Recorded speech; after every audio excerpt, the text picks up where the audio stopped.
위기의 순간 우리의 생명을 살리는 행동은 따로 있습니다. 안전 골든 액션. 생사의 위기에서 살아남는 정보와 안전사회로 나가는 골든 액션을 소개합니다. 한국안전전문가협회 이송규 회장 전화로 연결합니다. 회장님 안녕하세요. 네, 안녕하세요. 네, 이송규입니다. 네, 반갑습니다. 자, 오늘의 골든 액션 주제는 어린이 안전입니다. 어린이날이 들어있는 달인데도 1년 중 이 5월이 어린이 안전사고가 가장 많다고 하더라고요. 정말 안타깝고 속상한 일입니다. 이 관련 사고가 얼마나 자주 일어나고 있습니까? 네, 그렇습니다. 지금 소방청 통계에 따르면 지금 최근 3년간 2022년부터 24년까지 네. 3년간 그 사고, 어린이 사고 통계를 보면요. 13세 이하 어린이가 총 10만 9,502건이 발생하고 있어요. 네. 그래서 연평균 36,500건이 넘고 있습니다.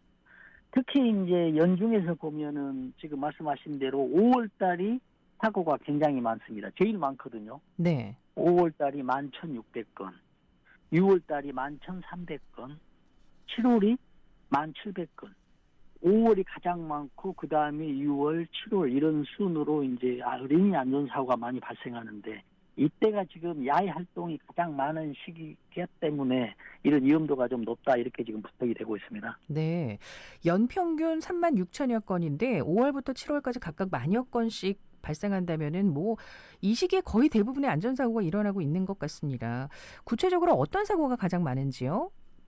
지금 보면 이제 3년간 통계를 보면은 이제 그 낙상 사고입니다. 지금 넘어지거나 지금 미끄러지는 거 있죠. 네. 그거하고 지금 추락이 4만 1,000건 네. 이상 발생하고 있고요. 3년 동안 통계입니다. 또 그 다음에 지금 교통사고가 2만 4천 건이 넘습니다. 또 열상 11,000건. 그 넘어지면서 어떤 피부나 이런 것들이 문제가 되는 이런 사고들이 있죠. 이런 순으로 발생하고요. 교통사고 2만 4천 건이 넘는 것 중에서 3분의 1, 한 건이 자전거 사고입니다. 네. 그래서 자전거 사고가 굉장히 많습니다. 전체 교통사고 중에 자전거 사고가 35.4%, 약 3분의 1이 넘어가고 있거든요. 네네. 그리고 또 다음에는 이제 차량에 동승한 경우에 또 사고도 또 31%고요.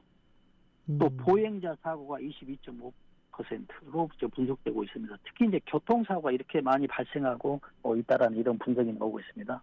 어린이 가운데서도 뭐 나이별로도 사고 발생 건수가 다를 텐데 관련 통계 나와 있는 게 있습니까?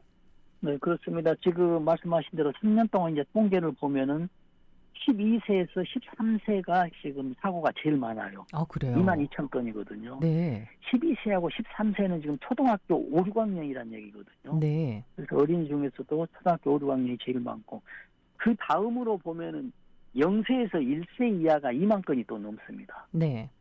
이것도 굉장히 많고요. 그 다음 순으로는 2세에서 3세, 그 다음은 또 10세에서 11세 이런 순으로 사고가 많이 나고 있습니다. 또 3세 이하는 지금 안전에 대해서 잘 모르잖아요. 그래서 네. 그 사고가 많은 이유는 아마 돌보는 사람들이 좀 상당히 신경을 좀 써야 사고를 좀 줄일 수 있다라고 좀 보고요. 이제 그 다음에 이제 제일 많은 이제 12세, 13세 어린이 안전사고는 어떤 안전교육이나 안전의식이 좀 부족해서 안전부주의가 원인이거든요. 그래서 우리가 이런 것들을 좀 알고 가장 사고 나는 어떤 요인들을 좀 해결했으면 하는 그런 좀 바람이 있습니다. 네. 자, 어린이 안전사고의 발생 장소를 좀 보면은요, 도로와 도로가 아닌 곳으로 좀 크게 나눌 수 있을 텐데, 가장 조심해야 할 곳이라면 어디가 있을까요? 지금 어린이 안전사고 발생 사고는 밖이 아니고 집 안에서가 거의 50%를 가까이 차지하고 있거나 43%가 집에서 발생해요. 그래요. 굉장히 좀 많거든요. 그래서 네. 집에 있으면서 영유아라든지 아니면은 어린이들 뛰어놀다가 어디 벽에 부딪힌다든지 아니면 책상 모서리에 부딪히는 이런 사고가 많고요. 네. 예, 말씀하신 대로 이제 도로에서도 많이 나거든요. 도로에서도 18,000건 이상이 발생합니다. 네. 그런데 우리가 보면은 도로보다 도로 아닌 교통지역에서 28,000건이 발생해요. 더 많네요. 결국 25% 이상이거든요. 우리가 도로가 아닌 교통지역은 어디를 지금 예측해 볼 수 있냐면 주차장 같은 데 있죠. 네. 아파트 주차장이나 아니면은 도로의 주차장. 주차장은 도로가 아닌 걸로 지금 분류가 되고 있거든요. 네. 그래서 이런 곳에서 사고가 많이 나고요. 또 한 가지 이제 보면은 그 학교나 교육 시설들 있잖아요. 네. 이런 곳에서도 11,000건 이상이 발생해요. 음. 또 추가적으로 또 발생이 많이 되는 곳이 오락 시설이나 또 문화 시설. 그렇군요. 다양한 곳에서 어린이 안전사고가 발생하고 있기 때문에 이런 것들 특별히 더 주의해야 되겠다 이런 말씀드립니다. 자, 장소별로 알아봤는데 시간대별로는 어떨까요? 어린이 안전사고가 가장 많이 나는 시간대를 또 알면 예방하는 데 좀 도움이 되지 않을까 싶은데요. 네, 그렇습니다. 지금 가장 많은 시간대가 보면은 오후 4시에서 6시 사이에 2만 건 이상이 발생하거든요. 약 네. 20% 가까이 차지합니다. 제일 많이 발생하는 시간대거든요. 음. 그 다음이 6시에서 8시로 약 20% 가까이 이 사고가 발생하고요. 그래서 우리가 보면은 등교 시간보다 하교 시간에 어린이 안전사고가 더 많아요. 그렇네요. 네. 그래서 우리가 이 기준을 보면은 우리가 대부분 그 학교 앞 내거리에 보면은 그 학부모들이 그 건너목 안전 요원으로 많이 활동하잖아요. 네. 그 등교 시간에 많이 하잖아요. 맞아요. 근데 등교 시간에는 사고가 많이 안 나요. 그래서 이런 이제 안전 요원들을 활용하게 된다면 이제 등교 시간보다도 하교 시간대 4시에서 6시가 제일 많기 때문에 이때 좀 내거리에서 안전 요원 활동 시간대를 변경하는 것도 검토해 보는 것이 좀 어떨까라는 이런 생각도 해봅니다. 중요한 지적이신 것 같습니다. 자, 어린이 교통사고 예방을 위한 골든 액션들도 있을 텐데 어떤 것들이 있을까 좀 짚어주시죠. 그렇습니다. 지금 어린이 사고 나는 것은 도로 같은 사고는 그 어린이들은 어떤 그 안전 어떤 부주의가 좀 높기 때문에 갑자기 뭐 도로에 뛰어들거나 또는 차량 주변에서 이제 공간이 없기 때문에 많이 노는데 이런 것들 좀 피해야 되거든요. 네. 그래서 이런 것들 주의해야 되고 또 하나는 이제 차량 안에 우리가 탑승하면은 우리가 어린이들은 그 안전벨트를 하기는 하는데 안 한 경우도 있지만은 요즘은 또 많이 하는데 어떤 어린이 체형에 맞지 않는 안전벨트를 하다 보면 안전벨트가 안 한 것만 또 못하는 이런 악영향이 나타날 수가 있거든요. 네. 그래서 차량에 탑승할 때는 키나 체형에 맞는 안전벨트를 꼭 해야 되고요.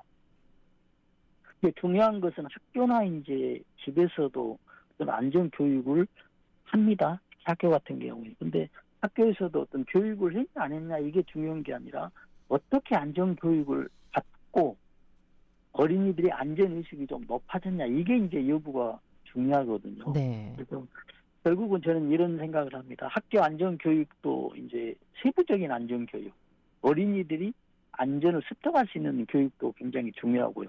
또 게다가 집에서 있는 안전교육 있죠. 그 네네. 가족에서 가족들끼리 안전교육에 대해서 얘기해봐서 자녀들의 어떤 안전의식이 높아지는 이런 그 가정의 안전교육도 저는 굉장히 중요하다고 생각합니다. 가정과 또 학교에서 양쪽에서 안전교육을 반복적으로 하는 게 중요하다. 이게 평소에 안전교육이 정말 중요하다 싶은 게요. 뭐 소식 들으신 분들도 계시겠습니다만 그 어린 10살 초등학생이 심근경색으로 쓰러진 엄마를 구해냈던 그런 일도 있었잖아요. 이것도 어린이 안전교육의 효과로 봐야겠죠. 그렇죠. 이게 굉장히 중요한 그 안전교육의 효과거든요. 네. 지금 이게 언제냐면 올해 1월이거든요. 네네. 올해 1월에 이제 부천에서 한 집에서 이제 갑자기 어머니가 심근경색으로 쓰러진 거예요. 네. 근데 그 옆에 이제 9살 먹은 3학년 이제 정태훈 군이라는 이 학생이 너무 당황해가지고 이제 119에 또 신고를 합니다. 이 신고하는 것도 이제 교육의 효과잖아요. 그렇죠. 예. 그래서 신고를 하니까는 교육 그 119 그 안전 요원과 이제 통화를 하면서 이제 학교에서 배웠던 거, 유치원에서 배웠던 거, 어린이집에서 또 태권도장에서도 요즘은 이제 배운다고 합니다. 네. 4차례 배웠는데 어떤 걸 실행을 했었냐면 심폐소생술을 했습니다. 우리 CPR이라 하죠. 이래가지고 어머니를 구해냈거든요. 그래서 이게 이제 가장 그 안전 교육의 효과라고 보는데요. 지금 우리가 심폐소생술 하면은 4분 이내가 지금 골든 타임이거든요. 네네. 그래서 이 어린이가 그 아들이 엄마를 살려낸 이런 그 좋은 어떤 일들이 있었습니다. 그러니까요. 정말 반복적인 안전교육이 진짜 주요했던 것 같습니다. 자, 그런가 하면은요, 어느 광역지자체에서는 어린이가 사고를 당하면 보상비를 지원하는 그런 어린이 안전보험제도를 시행하고 있다는데 어딥니까? 그렇습니다. 지금 이달부터 지금 충청북 충청북도는 지금 광역지자체 최초로 어린이 안전보험 특약을 지금 시행하고 있거든요. 네. 근데 우리가 이제 어떤 안전보험을 하면은 신청을 해야 되잖아요. 그렇죠. 근데 여기 충청북도에서는 무조건 12세 이하는 자동으로 보험이 가입이 돼버립니다. 네. 아주 굉장히 좀 그 선진적으로 하고 있는 것 같아요. 그래서 이제 보험에 가입하게 되면 어린이 상해나 사고에 대해서 어떤 후유 장애, 또 상해, 사고, 생활지원금, 도로 보행 중에 상호 후유 장애, 뭐 도로 보행 중 교통사고, 부상 치료비, 뭐 화상 수술비 이런 것들을 전부 다 지원을 하는데 최대 1,000만 원까지 보험금을 지급한다고 합니다. 그래서 모범 사례가 되고 있고요. 이런 것을 이제 충청북도뿐만이 아니고 어떤 정부 차원에서도 어떤 제도가 좀 확산될 필요가 있다라는 이런 생각을 해봅니다. 네. 그래요. 교육을 통해서 어린이 안전사고를 예방하는 것도 중요하겠고, 또 만일의 사고에도 안정적으로 치료받을 수 있는 이런 제도들도 어디에서나 좀 잘 정착되면 좋겠습니다. 아이가 행복한 나라가 모두가 행복한 나라일 테니까요. 네. 네. 오늘은 어린이 안전에 대해 살펴봤는데요. 기술사님 말씀 잘 들었습니다. 감사합니다. 네, 감사합니다. 네.